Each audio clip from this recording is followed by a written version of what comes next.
Graça e paz, irmãos. Coisa boa estar aqui de volta. Já é um tempão que eu não venho nessa igreja, ninguém me convida.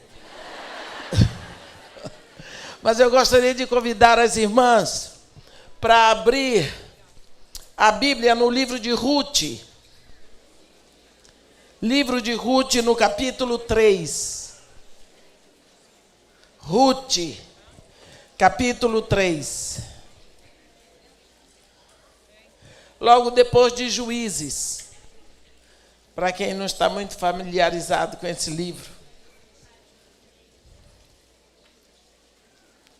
Ruth, capítulo 3. Deixa o povo acabar de procurar, até encontrar.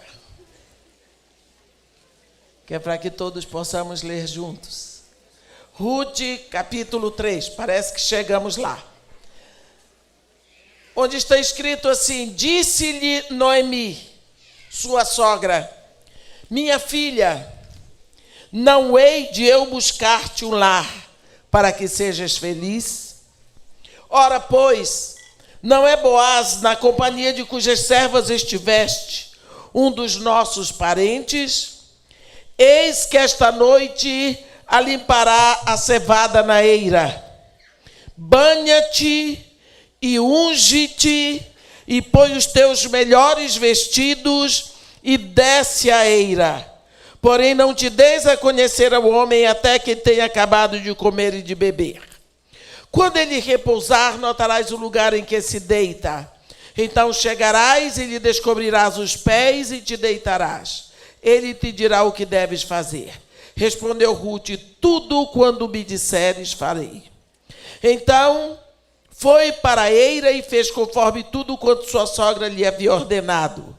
Havendo, pois, Boaz comido e bebido, e estando já de coração um tanto alegre, veio deitar-se ao pé de um monte de cereais. Então chegou ela de mansinho e lhe descobriu os pés e se deitou. Sucedeu que pela meia-noite, assustando-se o homem, sentou-se, e eis que uma mulher estava deitada aos seus pés. Disse ele: quem és tu? Ela respondeu: sou Ruth, tua serva. Estende a tua capa sobre a tua serva, porque tu és resgatador. Amém. Vamos ver um pouquinho em que ambiente essa história acontece. A Bíblia é um livro cheio de histórias. Deus gosta de histórias. Deus escreve o maior épico do universo, que é a história de Deus com o homem. Em 3 capítulos. No primeiro capítulo, Deus cria o homem. No segundo capítulo, Deus perde o homem. No terceiro, Deus resgata o homem. Mas Deus colocou esse gosto por história no coração de cada ser humano. Vê que todos nós gostamos de história. A criança pode ser mais peralta. Não quer dormir, você conta uma historinha e ela vai acalmando. O homem conta história, o homem cria história, o homem ouve história, o homem gosta de história. A Bíblia é um livro cheio de histórias. E quando Jesus Cristo vem, ele cria histórias para poder ensinar, que são as parábolas, não é? Então aqui nós temos uma história que aconteceu muito tempo atrás. Uma família estava em dificuldade em Belém, porque veio fome em Belém. Então eles resolveram partir para outro país. Eles foram para Moabe. Essa família, o marido se chamava Elimeleque, a esposa se chamava Noemi.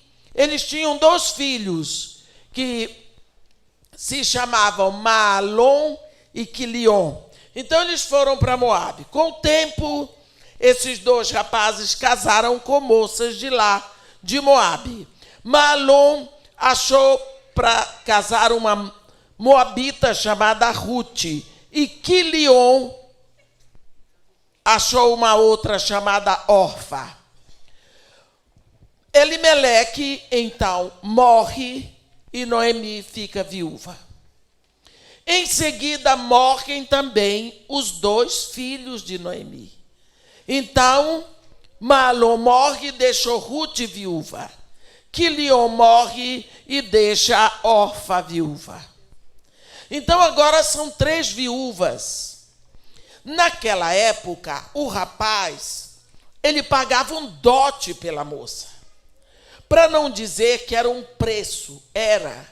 Ele comprava a moça e quando ele falecia, a moça era propriedade.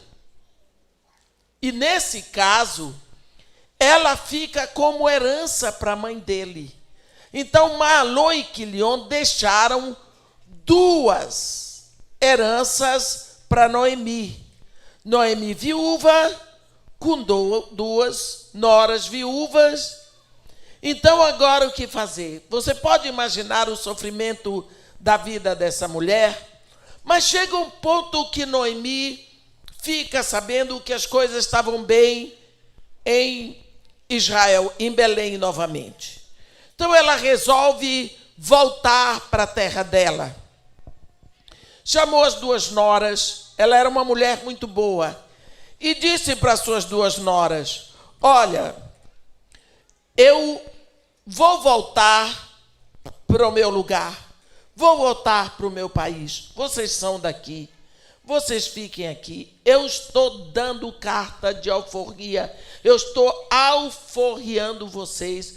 Pela lei, elas deviam ficar para servir a Noemi.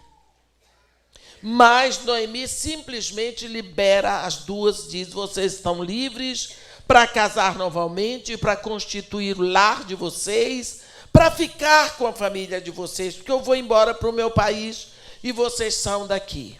As 2 não quiseram, porque amavam aquela sogra. Mas Noemi insistiu com elas: vocês são jovens, vocês precisam tocar a vida de vocês. E insistiu com elas. Orfa deu uma choradinha e segurou a bênção dela, foi embora. Mas Ruth não. Ruth disse para ela: olhe, não me instes para que eu te deixe. Não me obrigue a fazer o que eu não quero, porque onde quer que você for, eu irei. Onde quer que você pousar, pousarei eu. O seu povo é o meu povo, o seu Deus é o meu Deus. Onde quer que você morrer, ali eu morrerei e serei enterrada. Faça-me o Senhor o que bem lhe aprover, se não for apenas a morte que me separar de você.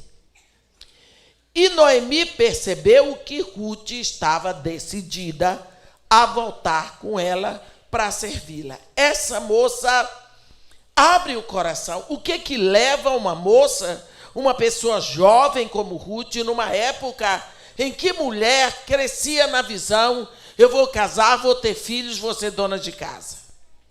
O que leva uma moça dessa a querer dedicar a vida dela para trabalhar, para servir uma velha dura que nem Noemi? Essa moça não pensou em si. Essa moça pensou em servir. Essa moça pensou em ajudar. Essa moça estendeu o coração, ela abriu a alma, ela derramou o amor dela sobre Noemi. E por isso Noemi volta para Belém e leva Ruth com ela. Quando eles chegam em Belém, você sabe que a primeira coisa que a Bíblia diz que Ruth foi fazer foi catar cereais para alimentar a sogra, não é? Noemi. Mas ela não sabia o que Noemi estava fazendo, porque havia uma lei que protegia Ruth. E Ruth não sabia. Era a lei do levirato. Eu vou explicar para vocês como é a lei do levirato. A lei do levirato, você depois lê bem isso em Gênesis 38. Quando um irmão casava, digamos, o meu filho casa, e ele morre sem que a esposa dele tenha tido um filho, então o meu segundo filho vai ter que dormir com a cunhada viúva, para que ela tenha descendência. Mas esse filho que nascer será considerado filho do que já morreu. Mais ou menos o seguinte: mulher não podia herdar, era o filho que herdava. Então, a herança que o meu filho que morreu deixou não podia passar para a esposa, teria que passar para o filho que ela tivesse. E esse filho pegaria essa herança para também proteger a mãe. Então, essa era a lei do levirato. Digamos, o rapaz casou, não teve filhos, morreu. O irmão dele vai se deitar com a cunhada. A cunhada engravida. O filho é considerado como filho do que já morreu. Mas digamos que o rapaz morre sem deixar herdeiro. Então, o irmão dele tem que se deitar com a cunhada. Só que o rapaz não quer. O rapaz se recusa. Então, essa moça, essa viúva, vai à porta da cidade, que é o lugar onde ficam as autoridades, e conta o caso dela. Ele é levado lá. Se, diante das autoridades, ele disser que não quer deitar com ela, ou que não quer casar com ela, então, diante de todos, ela vai desatar os laços da sandália dele. Ele vai ser conhecido, iria ser conhecido em Israel como o homem do pé descalço. Isso era uma vergonha muito grande naquela época. Isso era uma desonra muito grande. Isso significava um homem que se recusou a deitar com uma mulher. Hoje em dia o povo até aplaude, né? Mas naquela época a coisa era muito séria. Essa é a lei do levirato. Então, Ruth está protegida pela lei do levirato, só que ela não sabia porque ela era de Israel. Só que quando o rapaz morre e ele não deixa irmão, o parente macho mais próximo pode assumir esse papel. Então, agora nós vamos ver um pouco sobre isso. Aqui, agora chega Ruth com Noemi em Belém. Ruth, a estrangeira, a moabita. Chega Noemi toda humilhada, triste. As amigas diziam: chegou Noemi. Não me chamem Noemi. Me chamem de Mara, amarga. Por quê? Porque eu saí daqui cheia e voltei vazia. Eu tinha meu marido e meus filhos, hoje eu não tenho ninguém. E assim Noemi volta muito triste. Enquanto Ruth cuidava de ajudar para que Noemi não sofresse muito, Noemi estava por trás pensando em alguma coisa para Ruth. Olha, eu vou dizer uma coisa para vocês. Todas as vezes que sua mão está aberta para dar, ela também está aberta para receber. Se a sua mão se fecha para dar, ela também está fechada para receber. Ruth não abriu o coração, abriu, então o coração dela vai estar aberto para receber. Isso é uma lei eterna. Por isso Jesus Cristo diz: dai e vos será dado. O que vai acontecer aqui? No capítulo 3, Noemi chama Ruth e diz para ela: minha filha, não hei de eu buscar-te um lar para que sejas feliz?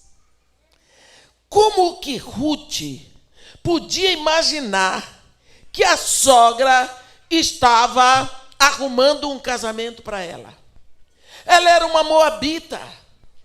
Como é que ela ia casar com um israelita? Os israelitas eram completamente contra isso. Eles casavam entre si, mas Noemi, uma israelita, está dizendo para ela: minha filha. Ruth deve ter tomado um susto. E Ruth estava catando cereais na fazenda de um homem muito rico, que se chamava Boaz. E ele era bom com a Ruth, porque sabia que a Ruth era uma pessoa boa com Noemi, e ele era um parente distante do marido de Noemi, que também tinha falecido. Então esse homem também tinha um coração bom. Ruth então diz para ela: ora, pois, não é Boaz, na companhia de cujas servas estiveste, um dos nossos parentes? Eis que esta noite a limpará cevada na eira. Que velhinha, né? Ela já tinha feito o dever de casa todinho. Ela já tinha ido procurar saber, já sabia onde estava o Boaz, já sabia onde que Boaz estava, e já sabia a agenda de Boaz para aquela noite. Hein? Olha, cuidado, para que você saiba qual é a pessoa que está lhe aconselhando. Cuidado para que você saiba se essa pessoa pode lhe aconselhar, se ela pode lhe dar uma direção. Porque o mau conselho pode desviar toda a sua vida. Qual é a pessoa que lhe aconselha? Qual é a pessoa que tem lhe dirigido? Qual é a pessoa que lhe dá uma palavra para você continuar? Ou você diz: não tenho nenhum conselheiro? Ruth sabia que podia confiar em Noemi. Noemi já tinha esse tempo todo pensado e procurado pela lei proteger Ruth. Porque Ruth não se preocupou consigo mesmo, ela pensou em fazer bem a Noemi. Agora ela diz: Boaz, aquele homem em cujo campo tu tens catado cereal, tu tens catado no meio das servas dele, mas esse homem é um parente nosso. Ruth não sabia, mas Noemi já tinha ido descobrir tudo. E ela disse: hoje à noite ele vai limpar cevada na eira. Enquanto Ruth saía para trabalhar, Noemi ia fazer o deverzinho de casa. Ela estava de olho. Olha o conselho que ela vai dar a Ruth: banha-te e unge-te, e põe os teus melhores vestidos e desce a eira. Porém, não te deis a conhecer ao homem até que tenha acabado de comer e beber. Quando ele repousar, notarás o lugar em que se deita. Então chegarás e lhe descobrirás os pés. E te deitarás. Ele te dirá o que deves fazer. Por que descobrir os pés? Quando Ruth descobriu os pés de Boaz, Boaz devia saber: isso é uma ameaça. Ela pode desatar as sandálias do meu pé diante das autoridades. Essa moça está vindo a mim pela lei do levirato. Ela está me chamando como parente remidor. Mas olha, primeiro, Noemi diz para ela: banha-te. Será que Ruth não era de tomar banho? Ela diz: banha-te. Isso significa, essa moça tinha vindo de Moabe, do lugar distante, mas de um lugar menor, diante de Israel, seria considerado o terceiro mundo. Lá, ela tinha deixado a família, lá ela tinha deixado os costumes, lá ela tinha sepultado o marido. O que ela trazia de Moabe era saudade, era viuvez, era humilhação, era dor. Então, Noemi está estabelecendo para ela: tu vais começar uma vida nova. E para nós começarmos algo novo, é preciso que nós quitemos tudo no passado. O passado tem que estar quitado, resolvido, se nós queremos olhar para o futuro inteiras. Quantas vezes você quer começar um novo momento na sua vida, mas você está atrelado no passado? Você está amarrado no passado? Você está preso no passado? Porque você não quitou, você não resolveu, você não fez o que tinha que fazer. Ela diz: banha-te, lava toda a sujeira de Moabe, deixa ir embora toda a poeira de Moabe, lava toda a dor de Moabe, lava a viuvez, deixa cessar a lágrima de Moabe, limpa as lembranças de Moabe, desterra Moabe, lava-te, tira tudo de Moabe que ainda está em ti, porque Moabe só te causou dor, perda, vergonha, humilhação. Nós não podemos andar se nós estivermos presos no passado. Quantas vezes nós queremos crescer, principalmente o crescimento espiritual, e nós estamos amarrados lá embaixo, porque nós estamos com a nossa mente presa nas coisas do passado. Muitas vezes alguns pastores me dizem: irmã, eu gostaria que a senhora viesse na minha igreja para dar um congresso sobre cura das emoções. Me dá vontade de pegar o pastor pelo pescoço assim e dizer: está errado. Eu não posso pegar o pastor, eu não posso fazer isso com ninguém, mas a cura não é para as emoções, a cura é para a memória. O grande problema nosso é com aquilo que nós lembramos e deveríamos ter esquecido, ou com aquilo que esquecemos e deveríamos lembrar. Por isso Deus cria memoriais. Porque, irmã, como que eu vou perdoar? Eu sou incapaz de esquecer. Uma coisa é perdoar, a outra é esquecer. Umas pessoas dizem assim: irmã, eu quero que a senhora ore comigo, para que Deus me faça esquecer isso assim. Eu digo: não. Eu não vou pedir a Deus para te dar uma doença. Esquecimento é amnésia. Amnésia é doença. Eu não vou pedir a Deus para te dar uma doença, que Ele não tem doença para dar. Nós podemos orar para que Deus cure a sua lembrança, de forma que quando você lembrar, aquilo não dói. Lembra quando Jesus foi à cruz? Ao terceiro dia ele ressuscita, ele aparece no meio dos discípulos, e daqui a pouco ele vai novamente, lá está Tomé. Ele diz: Tomé, olha as minhas mãos, põe o teu dedo no meu lado. Jesus Cristo não era doido de mandar alguém botar o dedo no lado se ainda estivesse doendo.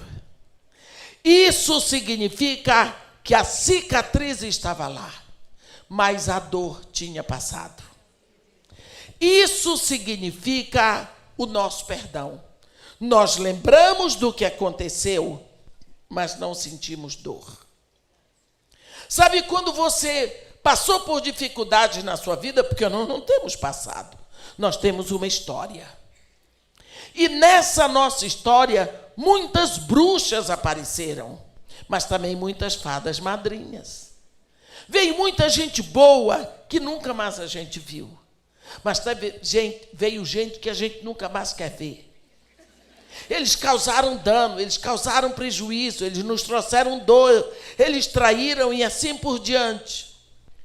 Você não pode ficar retendo essas pessoas. Você tem que liberar. Mas não é liberar assim, sai que eu não quero te ver. Não. É perdoar. Jesus Cristo disse que é para perdoar. É tão difícil, não é? A pessoa levou seu marido de casa, né? Levou seu marido, paquerou seu marido. Difícil, né? Uma moça me disse, irmã, que quando eu era pequeno, meu pai saiu de casa, maior amiga da minha irmã, levou o papai de casa e disse, minha amiga.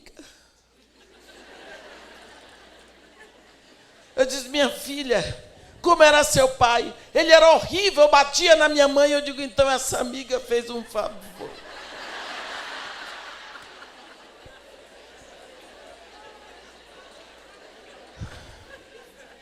Mas era o pai dela.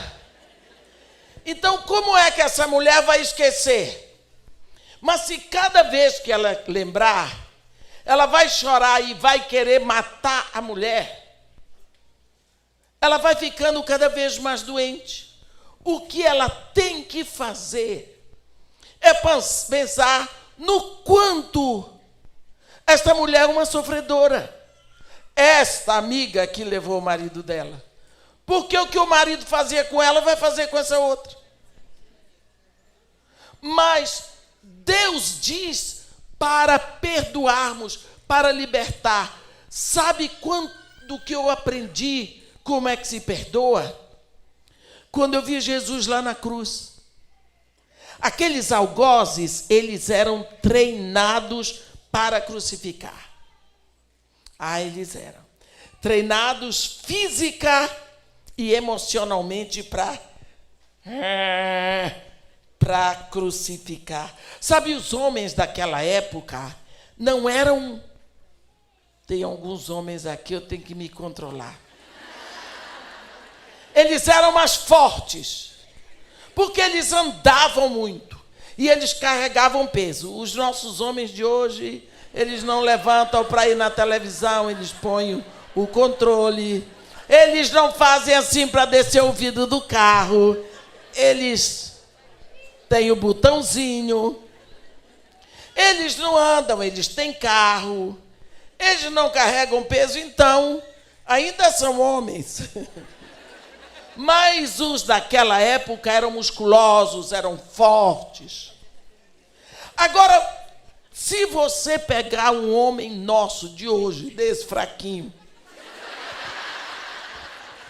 e você bota numa cruz,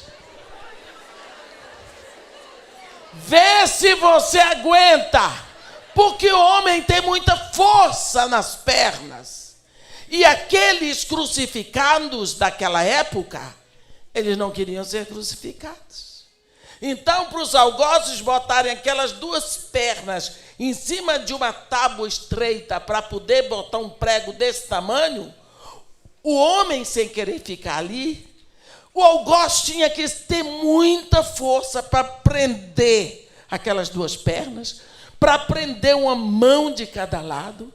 O algoz tinha que ter muita força, não é? Porque o homem tem muita força na perna. Eu é que não ia ficar num gol para segurar uma bola daquela que eles chutam. É muita força. Eu tenho pavor desse negócio. Agora pense, esses algozes eram preparados para aquele momento. Além do mais, quem ia na cruz não era nenhum santo. Você imagina os palavrões que eles diziam para os algozes. Chegavam todas as gerações. E não apenas isso. Aqueles homens que estavam ali na cruz, eles tinham ódio. Eles não tinham Jesus no coração.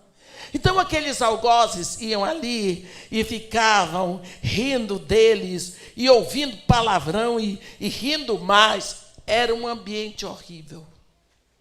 Aqueles algozes iam crucificar, esperando ouvir os mesmos xingamentos. Que frustração! Na hora que eles vão crucificar Jesus, gente. Que Jesus deitou sobre a cruz. Ele se rendeu, ele se entregou. A Bíblia diz que ele foi como um cordeiro manso. Abriu os braços e botou os pés no lugar. Aquilo foi uma surpresa tão grande e talvez uma frustração. E quando eles começaram a martelar Jesus, eles ouviram, em vez de um xingamento: Pai, perdoa-lhes, eles não sabem o que fazem. A coisa foi tão difícil que até o centurião diz: verdadeiramente este é filho de Deus. Por que Jesus disse aquilo? Pai, perdoa-lhes, eles não sabem o que fazem. Porque a pessoa que está lhe fazendo mal, ela não sabe o que está fazendo. Porque se ela soubesse, não faria. Quando ela está lhe fazendo mal, ela pelo menos pensa que está fazendo bem a ela. Se ela soubesse que está causando o maior prejuízo para ela, porque ela está plantando uma semente braba que vai colher. Porque o que nós plantamos, vamos colher. A semeadura é livre, a colheita é obrigatória. Porque você é livre para semear ou não, você não é obrigada. Mas se semeou, vai colher na direção daquilo que você plantou.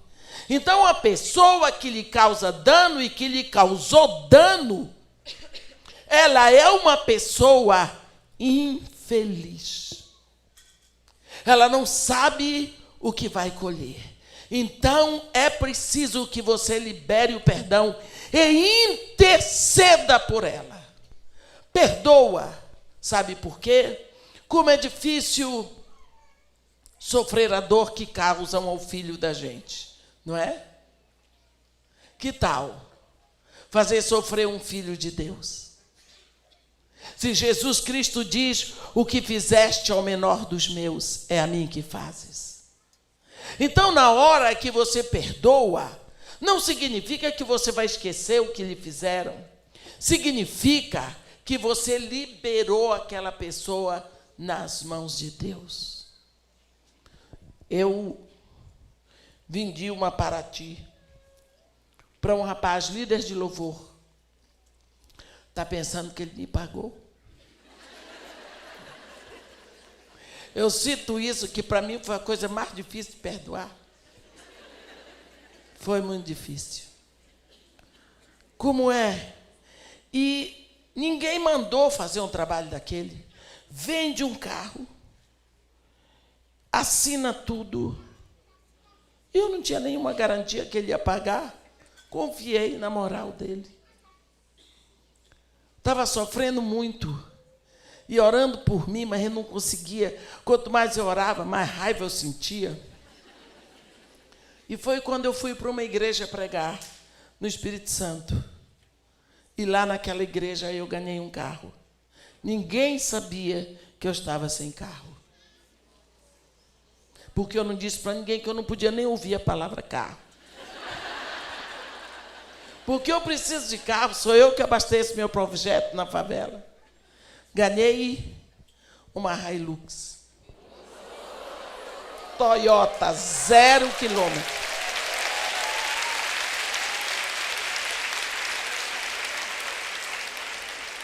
Automática, diesel, banco de couro. Uma coisa maravilhosa. Eu nunca tinha tido um carro automático. Até hoje eu não sei como é que alguém pode viver sem ter uma Hilux.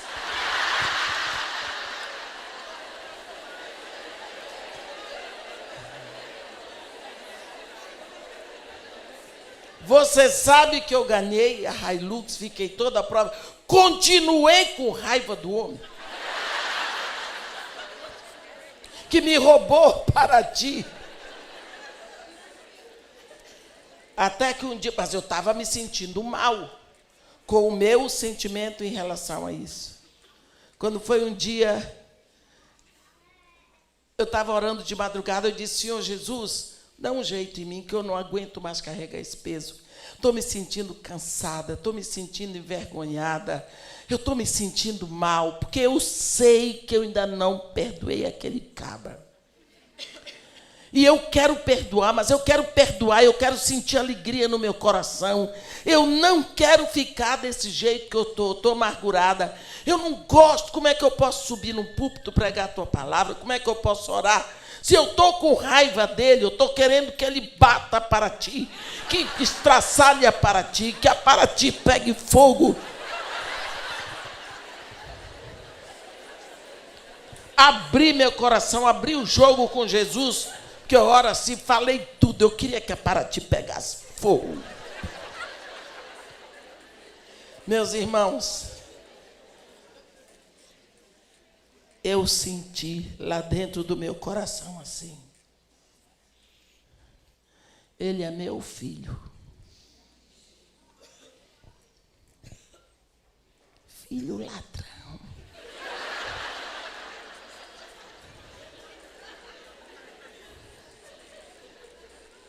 O senhor tem filho ladrão?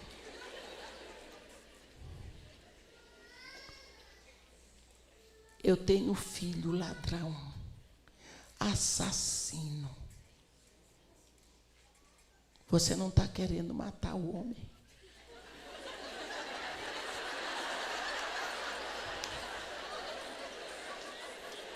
E eu estava me achando melhor do que ele. Mas já estava querendo matar o homem com a família toda. Então, nós precisamos perdoar para sermos perdoados. É preciso que você tenha misericórdia da pessoa que fez aquilo com você.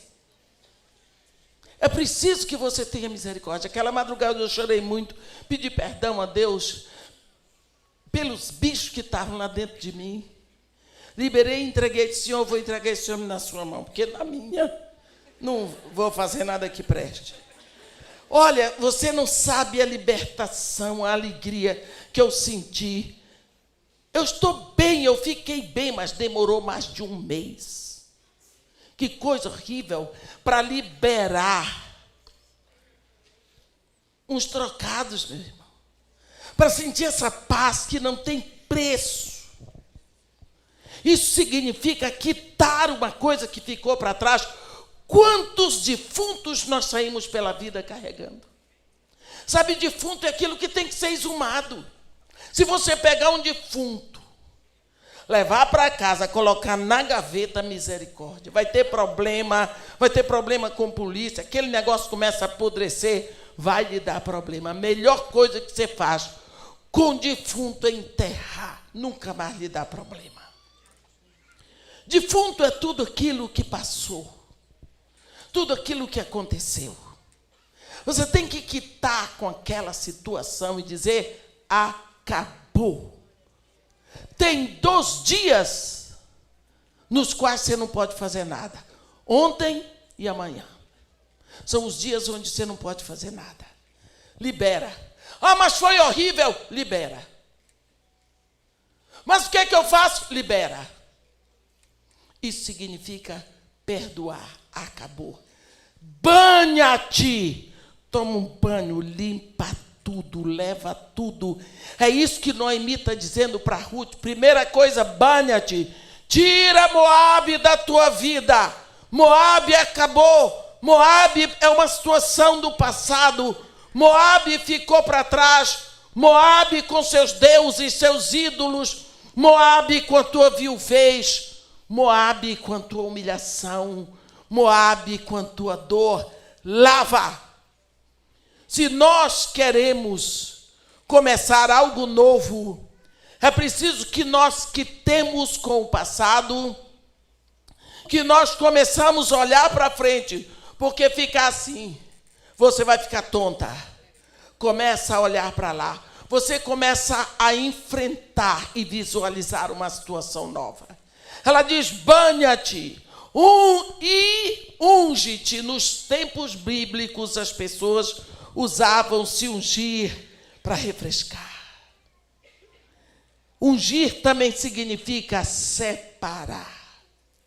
Uma moça que estava viúva, presa na viuvez, no sofrimento que passou, na dor que chorava, e agora ela se prepara para um casamento, ela tem que se separar totalmente e começar a pensar no noivo. Ela tem que começar a pensar no enxoval, ela tem que começar a pensar na sua casa nova, ela tem que ter pensamentos de noiva, de futuro, de esposa, de filhos, de lar. Ela não pode pensar na viúva, no marido que passou lá no passado. Unge-te, separa-te para alguma coisa nova. É difícil você se separar para uma coisa nova, às vezes. Eu me lembro quando Deus me chamou para o ministério, comecei a pregar. Tinha dificuldade, porque eu era uma árvore de Natal. Toda enfeitada. Aí tinha igrejas que não podiam me chamar, porque... né? Aí eu comecei a assumir umas saias longas. E fui até que eu acertei. Não bota mais nada, não pinta mais nada, porque assim dá certo na igreja batista, não é pentecostal. Acabou. Mas foi difícil acertar isso aí. Porque eu gostava daquilo. Eu disse, não, mas eu agora sou uma pregadora. Eu não tenho que me preocupar com o que o povo vai pensar. Se eu uso o batom, se eu tiro o brilho do rosto. Eu tenho que saber que o meu objetivo é que eles prestem atenção no que eu estou pregando. Talvez eu tenha dado uma exagerada, né? Mas, pelo menos, ninguém pode me chamar de árvore de Natal. Separar quer dizer unge-te. Passa a ter o foco e focalizar no teu alvo. O alvo de Ruth, agora, ele existia. E o alvo de Ruth era um homem. Separa-te para ele. Unge-te para ele. Ela não tinha muitas coisas para olhar. Não era se separar para ter marido. Era para um homem específico.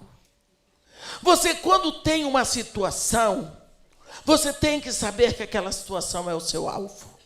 E você tem que fazer tudo para conseguir aquele alvo.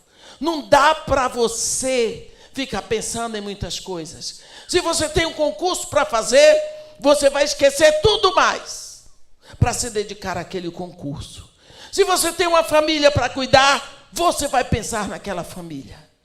Se você tem o seu noivo, você vai focalizar naquele noivo. Então é isso que Noemi está dizendo. Depois que você deixou as coisas do passado, a viuvez e a dor, você agora não mais vai ser viúva. Libera a viuvez, que a viuvez ficou em Moabe. Você saiu de Moabe. Agora lave tudo de Moabe, tire tudo de Moabe e se unja, se separe para uma nova parte da sua história. Quantas vezes nós misturamos as coisas e vivemos hoje comparando com o passado, não é? Eu estou casada, mas eu devia ter casado com fulano, que fulano era mais carinhoso, fulano era mais rico, fulano... Você não se separou? Você não está casada com aquele, você está casada com esse aqui. É esse que é o seu marido.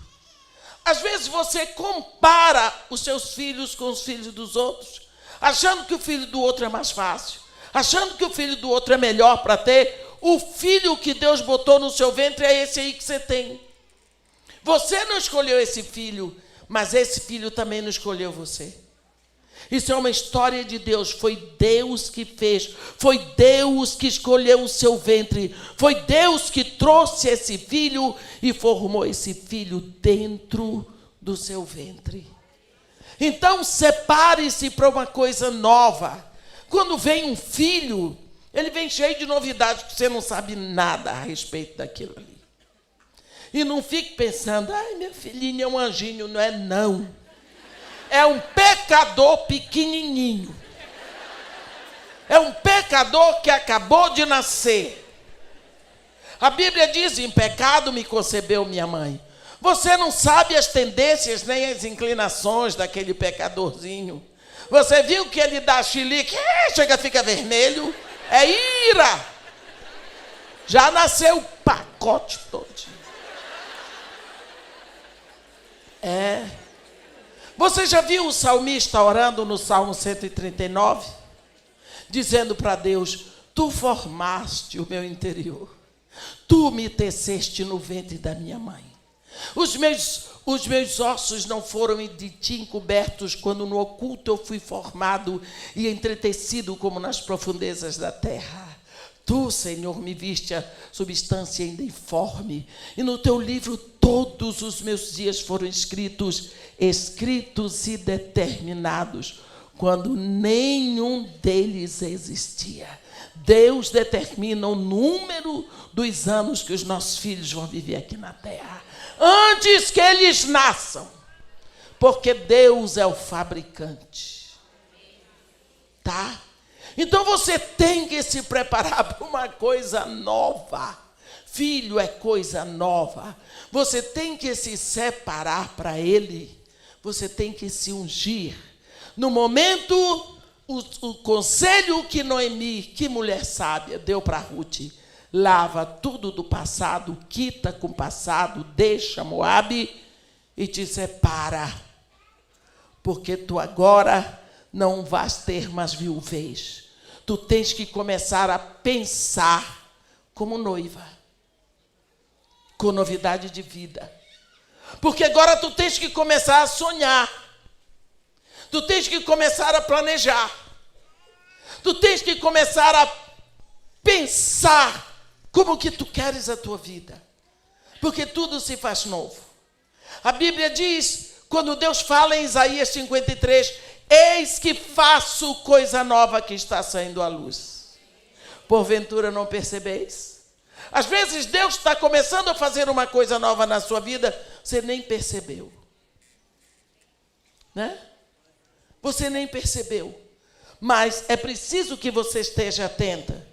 Porque uma vez que você se lavou e quitou com o passado, você se firma olhando para frente, você tem que se separar para o que tem na frente. A sua história continua. Ela diz, lava-te e unge-te e põe os teus melhores vestidos. Aleluia. O modo como nos vestimos indica para os outros a nossa intenção. Você vai sempre no mesmo posto de gasolina para abastecer o seu carro. Você vai de calça jeans, blusa, arrumadinho, você vai trabalhar. Mas um dia, seu filho pede o carro emprestado sexta-feira e você deixa ele pegar o seu carro. Aí, sábado de manhã, você vai lá perto, vai fazer unha, cabelo, porque você tem um casamento para ir. E aí, o casamento, 5 horas, você desce, toda arrumada, toda ripimposa, o salto dessa altura, toda cheirosa nas joias, para você ir para o casamento. Aí, quando você chega dentro do carro, que vira a chave, o ponteiro da gasolina está lá embaixo. Quem tem filho, já passei muito por isso. O ponteiro está lá embaixo. O tanquinho está acendendo. Né? Aí você dá aquele chilique sozinha no carro. Mas não adianta. Não adianta. Só tem uma solução para você aí, abastecer. Senão você não vai para o casamento. Aí você, depois que passou a primeira crise de ira, você bota o carro, para no posto, aí você desce para botar gasolina no seu carro. O posto é self-service. Aí você desce, toda nos saltos, toda para não estragar o cabelo, cuidando do vento. E o povo do posto diz,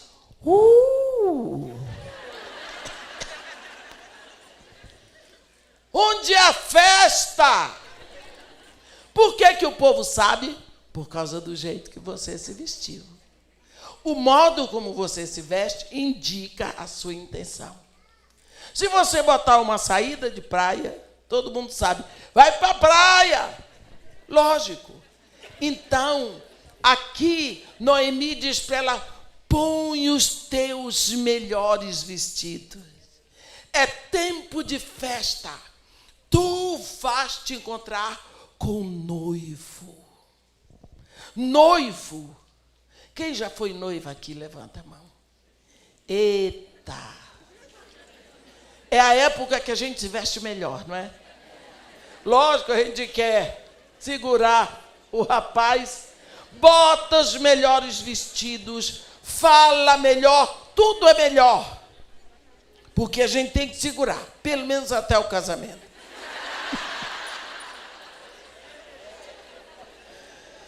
Não é?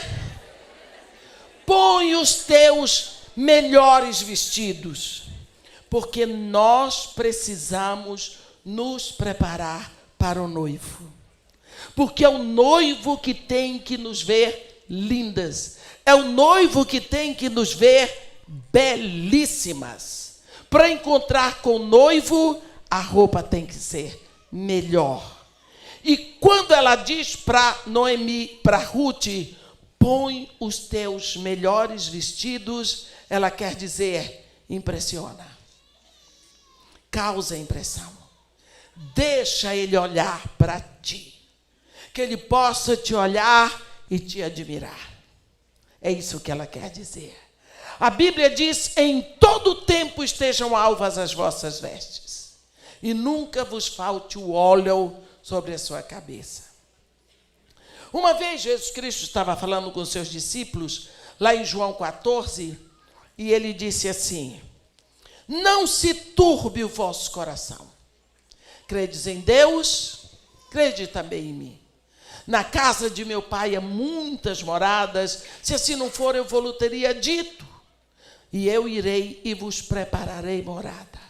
E quando eu tiver ido e tiver preparado, eu voltarei e vos receberei para mim mesmo, para que onde eu estou, estejais vós também. Quando Jesus Cristo falou esse discurso ali, todo mundo entendeu porque naquela época o casamento judaico era feito em duas etapas. A primeira etapa era a assinatura de um documento chamado Ketubá. O noivo vinha para os pais da noiva, fazia o pedido e pagava o preço da noiva. E a noiva assinava o contrato de casamento, o Ketubá, e o noivo assinava, e os pais e os testemunhas. Então, daquele momento em diante, aquela moça era a prometida, mas o preço estava pago. Naquele momento, ela não podia mais desistir. Então, o noivo não levava a noiva. Ele ia para a terra do pai dele, para pegar o pedaço de terra e fazer a casa para ele poder casar. Só que, quando a casa estivesse pronta, ele voltaria para receber a noiva, seria então a consumação do casamento. Só que como ela era propriedade dele, ele não entraria na casa quando viesse buscá-la. Ele a chamaria da rua, ela saía para encontrar com ele. Enquanto ele estava preparando a casa lá, essa moça aqui, a noiva, primeira coisa, na janela da casa dela, do lado de fora, ia ficar uma candeia acesa o tempo todo. O tempo todo, noite e dia. Essa moça agora ia ficar pronta e bem vestida dia e noite, porque ela não sabia a hora que o noivo viria buscá-la. Então ela ia cuidar dos seus cabelos, da sua pele, a sua roupa ia estar perfeita noite e dia. Ela dormia sempre com vestidos lindos, porque o noivo podia chegar 1h da manhã. E na hora que ele chegasse, ele gritava da rua, ela sairia para encontrar com ele. Então, ela iria com ele, e ele ia levá-la para a família dele, e ele queria que todos os seus amigos, que toda a sua família, olhassem para a sua noiva e ficassem encantados com a beleza, com o brilho de sua noiva. Era isso. Por isso, Jesus Cristo, quando já veio aqui na terra, já assinou um ketubá, já pagou o nosso preço, já comprou. E da segunda vez, ele não pisará na terra. O anjo tocará a trombeta e nós somos sugados para encontrar com ele nos ares, para realização da consumação das bodas do Cordeiro. Então, aqui, quando Noemi diz para Ruth, põe os teus melhores vestidos, significa, fica pronta, porque tu vais estar com o noivo. Deixa que ele se encante com a tua beleza, porque ele é digno de te ver bem vestida. É uma questão de dignidade tu te preparares para ele. Ele vai saber que tu tiveste o trabalho de te preparar para ele. Por isso, a Bíblia diz que as nossas vestes devem estar o tempo todo alvas e brancas. E ela ainda diz, põe os teus melhores vestidos e desce à eira, porque é lá que ele está. Vai ao lugar onde está o noivo. Lava-te, unge-te, põe os teus melhores vestidos e vai passear. Não, vai à eira. Tu deves te dirigir para o lugar onde está o noivo. Esse é um momento específico para nós, porque nós viemos nos reunir no lugar onde está o noivo.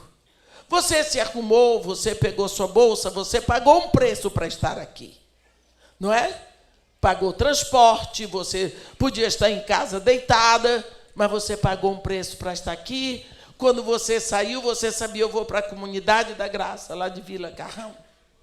Você tinha um objetivo, você sabia para onde estava se dirigindo. Da mesma forma, Noemi disse para Ruth que ela devia ir no lugar onde o noivo estava. Nós precisamos saber qual é a nossa direção. Nós precisamos saber que do momento em que nós nos rendemos a Jesus Cristo, o nosso caminho é para Ele. Porque então, se nós sabemos onde Ele está, na nossa casa, no nosso trabalho, na igreja, nós vamos nos dirigir para Ele. Ela foi, ela fez direitinho tudo como Noemi mandou. Mas quando chegou, na hora que ela deitou do lado dele, altas horas da noite, ele acordou e viu uma mulher do seu lado. Ele se assustou, sentou e disse, quem és tu? Ela disse, sou Ruth, tua serva. No versículo 9, ela vai dar a bandeira todinha de quem não sabe a cultura de Israel. Ruth disse para ela, deita do lado dele e espera que ele vai te dizer o que fazer. Ela até aí fez tudo direitinho como Noemi mandou. Quando ele diz para ela, quem és tu? Ela diz, sou Ruth, tua serva. Aí ela disse, estende a tua capa sobre mim, porque tu és resgatador. Ela estava dizendo para ele, vai casar comigo ou não? Ela não precisava dizer isso, porque pelo fato dela estar ali e dela ter descoberto os pés dele, a cena era de que ele era resgatador, mas ela não era israelita, ela era moabita, então ela tinha que dar um fora. Aqui que nós vamos chegar. Deus sabe que nós somos pecadores, todos nós. Melhor do que nós mesmos, Deus conhece as nossas limitações. E Ele sabe que, como seus filhos, mesmo tendo Ele nos dado o seu próprio Espírito, Ele sabe que nós temos as nossas limitações e que nós sempre vamos estar cometendo excessos. Nem por Ruth ter dado esse excesso, Boaz deixou de casar com ela. Pelo contrário, ele amou aquela situação. Depois você lê a história de Ruth em casa. O que nós queremos falar hoje? Quem é a pessoa que está lhe aconselhando? Será que essa pessoa tem cacife para dizer a você o caminho certo, para você encontrar a sua direção? Tem alguém que está dizendo para você o que fazer, para você sair daquelas dores e daquelas amarguras do passado, daquelas inhacas que você tem carregado? Porque todos nós temos lembranças, todos nós temos uma memória, e cada uma de nós tem a sua própria história. Mas, se você tem uma pessoa que tem o coração firmado em Deus, Ele vai lhe aconselhar, essa pessoa vai lhe dizer como você vai se desvencilhar desse passado de dores que você teve e olhar para frente para Jesus. Olhar para frente numa novidade de vida. Olhar para frente sabendo que os filhos não são seus, que eles são uma operação de Deus na sua vida. Sabendo que Deus lhe fez mulher, lhe deu útero, lhe deu ovários, lhe deu seios para amamentar, porque Ele projetou você mulher, em cujo ventre Ele poria filhos. Deus tem uma proposta para você. Ele quer que você seja lavada das dores que tentaram atrasar a sua caminhada com Ele, das perdas, dos aparentes prejuízos. Que você deixe isso para trás, lave isso da sua vida, porque tem coisa melhor.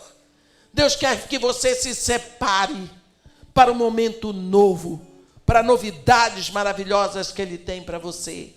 Deus quer que você vá acrescentando mais beleza e mais brilho na sua vida.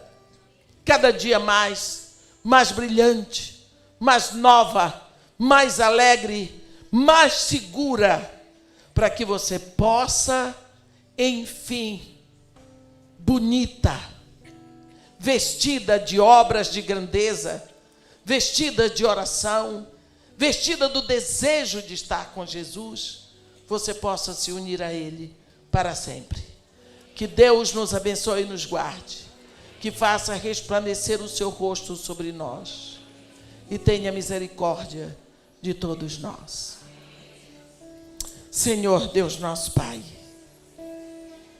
nós também um dia já fomos moabitas, nós também já fomos estrangeiros à Tua adoração. Um dia nós andamos tão distantes de Ti, Senhor, que não conhecíamos tudo aquilo que o Senhor tem prometido para nós. Como Ruth também não conhecia que ela tinha direito a se casar, por causa de uma lei que já existia na direção dela. Mas hoje nós estamos aqui, pela Tua misericórdia, Tu estendeste a mão sobre nós, e Tu nos resgataste, Tu nos trouxeste, Tu nos transportaste do império das trevas para o reino do Filho do Teu amor. E aqui nós estamos. Ajuda-nos, ó Pai, a nos libertarmos, Senhor, dessa carcaça velha, das coisas que já passaram, com as quais nada podemos fazer. Que nós possamos largar esse peso e trazê-lo e entregar nas Tuas mãos. Porque Tu dizes: vinde a mim, vós que estáis cansados, sobrecarregados, eu vos aliviarei. Oh, nós queremos entregar nas tuas mãos hoje esse passado de lembranças, de dores, de tristezas, de tribulações e de tantas coisas que fizemos e não deveríamos ter feito, e de outras coisas que não deveríamos ter feito, mas fizemos. Queremos entregar nas tuas mãos e te pedir, Senhor, pelo teu sangue precioso derramado lá na cruz, recebe para que nós sejamos libertos, para que o teu nome seja glorificado nas nossas vidas. Pai querido, batiza a nossa casa numa unção de alegria. Abençoa os nossos filhos onde quer que eles estejam. Traz sobre nós o teu manto de alegria, de júbilo e de paz, para que nós possamos fazer a tua vontade aqui na terra. Que o teu nome seja glorificado enquanto respirarmos. Para a glória do teu nome nós queremos viver. Essa oração que fazemos em nome de Jesus. Amém.